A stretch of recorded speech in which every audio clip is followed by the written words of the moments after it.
Hi, have you ever found yourself in a crisis and how did you respond to it? Crises often force people to step outside the norm, do things they could not ordinarily do, disrupt traditions, and break barriers that could have taken years to overcome had we maintained status quo. My name is Karugishohi. Today I'll be speaking on being countercultural or stepping out of prevailing norms in reference to one historical event that is recorded in the Bible. Stay with me, follow along, I am headed somewhere.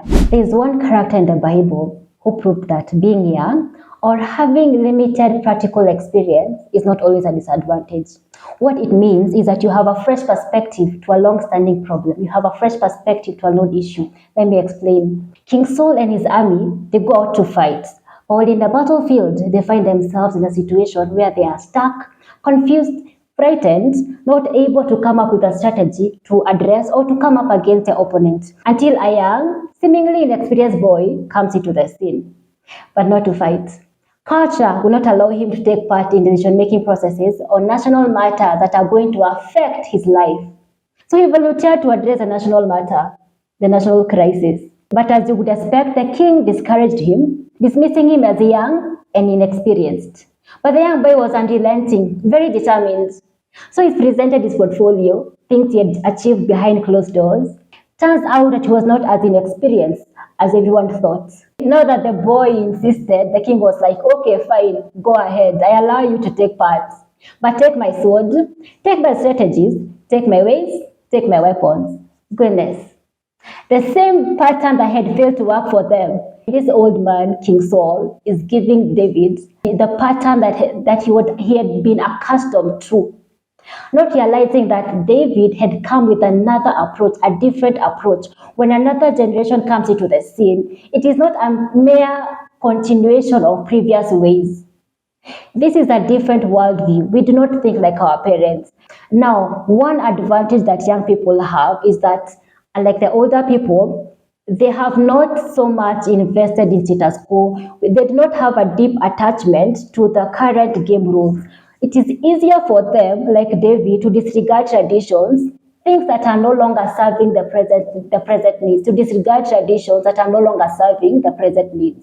But these people had been stuck because they were finding it hard to break away from their long-held ways of doing things, their long-held ways of operations. They could not explore and begin to seek out new possibilities.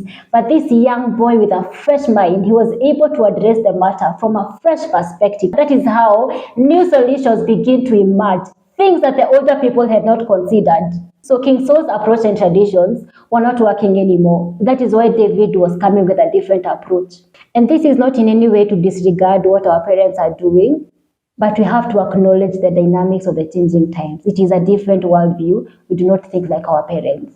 Now, from that story, what we can pick is that, for a long time, I feel like young people have not been sufficiently involved in decision-making processes on national matters that very much affect their lives. But with what has been happening lately, it's sort of an awakening. The voices of the young people are being taken into account. The voices of young people are being heard. Anyone that does not give attention to the voices of the young people, especially those in the positions of leadership, whether church leadership or government leadership, anyone that does not give attention to the voices of the young people or does not give attention to the young people is doing a disservice to the nation. As I have explained, the young people, their fresh perspective, their audacity, their courage, their determination is what is needed to address complex matters that have taken years to overcome, that have for a very long time troubled our nation.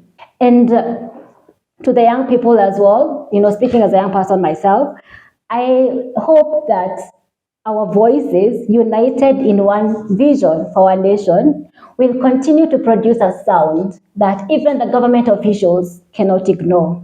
And that the young people going forward are going to take an active part in decision-making processes on national matters that affect their lives, and they're not going to be sidelined. I'm very passionate about young people. You can check out my website. I'll leave the link at the description box, where I discuss the roadmap for societal level shift with a focus on African youth.